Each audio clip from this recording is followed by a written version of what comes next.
ẹ̀yin tèmi ó ti wá doníwòrò sí wòrò báyìí o. Ìyá Monimons wọ́n ti jáde tán fún Lizzy Anjorin.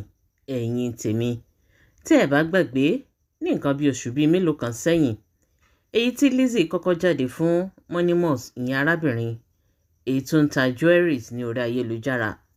Kò sí nǹkan tí Lizzy ò sọ fún arábìnrin náà tán látàrí wípé ó lo ohùn rẹ̀ láti polówó ọjà.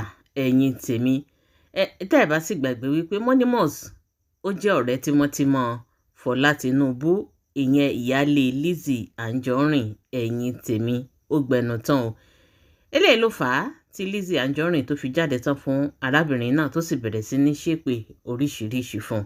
Kódà ó ṣépè fún, ó tún mú tìyá rẹ̀ mọ́ ní àsìkò ìgbà náà lọ́hùn. Wọ́n mọ arábìnrin yìí, wọ́n jáde láti wá bẹ Lizzy wípé kó má bínú. Ẹ̀yin tèmi eléyìí gbẹnu tán o. Labatori Lizzy ló bá tún jáde fún arábìnrin náà, ó nítorí wípé ó ṣe duplicate gold tó wọ̀. Ẹ̀yin tèmi tí arábìnrin náà tó sì gbé jáde. Eléyìí ló bí Lizzy nínú wípé àṣẹ èwo ló ní láti wá ṣe àdàrọ irú gold tó ń wọ̀. Ẹ̀yin tèmi láti máa ta fún àwọn èèyàn. Eléyìí tó gbẹnu tán o. Ẹ̀yin ti tèmi, èmi ò mọ̀ bóyá àwọn tó ṣe gold àbáwọn tó ṣe jewelries bóyá wọ́n ṣe fẹ́ nìkan ni, kò tiẹ̀ wá yé mi. Ẹ̀yin tèmi eléyìí gbẹnu tán. Eléyìí ló fà á èyí tí Lizzy Anjorin tó fi jáde fún arábìnrin náà tó sì bẹ̀rẹ̀ sí ní rọ̀jò ìpele lórí gẹ́gẹ́ bí ìṣe rẹ̀. Ọ̀rọ̀ yìí ló dùn ìyá arábìnrin náà tí ìyá náà tó sì fi jáde láti wá kó fún Lizzy Anjorin wòtòwòtò. Ẹ̀yin tèmi eléyìí gbẹnu tán o. Ẹ jẹ́ ká gbọ́rọ̀ lẹ́nu ìyá Monimons. Gbogbo ntẹ́yìn náà bá rò lórí fídíò yìí, ẹ fi dáhùn yín, ẹ fi sí orí comment section. Ire o. Wàláì wọ́n di ọkọ rẹ̀, wọ́n di ọmọ rẹ̀, wọ́n lọ tọ́jú yín níbi tán ti wo wèrè. Tẹ́ bá tún débẹ̀ wọ́n tún ní rí ọwọ́. Lizzy wọ́n bẹ́ ń lé fún ọ, ọba tó ní wò ní fiálẹ̀, tó lè sí òní fiálẹ̀, tó lágbára lórí àṣìṣe kò ní fiálẹ̀. Tálálẹ́ bá ní ó dáa fún aláàrọ̀ yìí tí ó dáa fún ọ. Lizzy báwo ló ṣe rò kọjá àti mọ́ta máa ń rí láàárọ̀ náà?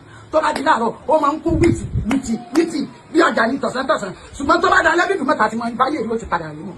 Ayé ìlú ó padà rí bí ìdùmọ̀ta ti máa ń rí lálẹ́. Lizzy ayé ìlú ó padà rí bí ìdùmọ̀ta ti máa ń rí lálẹ́. Nígbà tó ti bí olólógbò ti ké ń jọ sínú ọmọ rẹ̀ tí wọ́n mọ̀ pé ológbò ké tó ní sáàmàlẹ̀ bí òun ayé ẹ̀ ti bàjẹ́, ó bàjẹ́ tọkọtọkọ, ó bàjẹ́ tọmọtọmọ. Sọ́mọ́ pé ẹgbọ́jú wèlé ní tán ti bí ní Ìbàdàn bóyá gbé wá látàgbólé Fúlàní kan àwọn wèrè tán tàyẹ̀ káàkiri àwọn àgbà lébẹ̀ wọn sọ̀bẹ̀ ìdílé ọmọ ìran kíran ìwọ ò ní ìran ó tún wá fọkọ tí ò ní ìran àbí gbogbo ẹ̀yìn àgbáyé ẹ̀ bá mi gbọ́ ni ṣé àwọn èèyàn kan wọ́n lè ní ìran kan náà gbọ́ pé wọ́n fẹ́ wulí sí wà ní tọmọ o tún ní dáa fún ọ bí mo ti ṣe sọ fún ọ mo ti wà lé fún ọ wà láìta mo wà lé fún ọ wà má bọ́ mi léèyàn òní Monimons tí ò bá fa yìí olórí burúkú àṣírí ọmọ àlè jàtijàti òpònú akúrẹ̀dẹ̀ ẹ̀ńtọ́ nìkan ló máa sọ pé ó ní nǹkan ni ọmọ àlè wọ́n sì sọ di wèrè gbogbo èèyàn sì gbé ọ káàkiri òun ò sì sunkún ó sọrun méje tẹ́gbẹ́ sùn tó bá ti rẹ́ nìran sí mi gbọ́ wá o kí n fún ọ lómi ogún sẹ́ bóyá ayé rẹ̀ lè dáa bóyá ó lè wẹ NAFDAC number kó bẹ̀ ọmọ àlè kò ní dá fún ọ kò ní dá fún àwọn tó bí ọ̀sẹ̀.